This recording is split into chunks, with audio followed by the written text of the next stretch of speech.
அனைவருக்கும் வணக்கம். இப்போ இவன் விக்டிம் சைல்டு இருக்கு, இவன் சட்டத்தோடு முரண்படுகின்ற குழந்தை.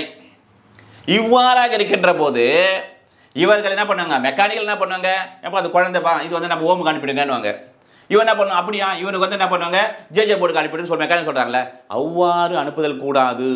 இப்போ வந்து HCB 2182 2022 அறிவுறுத்தல் படி என்ன சொல்கிறாங்கன்னா, இந்த குழந்தையை பெற்றோரிடம் அனுப்பி வைத்தல் வேண்டும். அதே மாதிரி இவனை கான்ஃபிளிக்ட் வித் லா, இந்த குழந்தையை பெற்றோருடன் அனுப்பி வைத்தல் வேண்டும். ஆனால் என்ன பண்ணணும், பிணையம் எழுதி வாங்கி கொண்டு பெற்றோரிடம் எந்த நேரத்தில் எப்பொழுது நீதிமன்றத்தில் ஆஜராக வேண்டும் என்ற நிபந்தனையோடு அனுப்பி வைத்தல் வேண்டும். இதை சொல்லுகின்ற சென்னை உயர் நீதிமன்றத்தினுடைய அந்த ஆட்கொணர்வு மனுனுடைய என்னென்ன 2182 of 2022 Gajendran J vs the Superintendent of Police and another.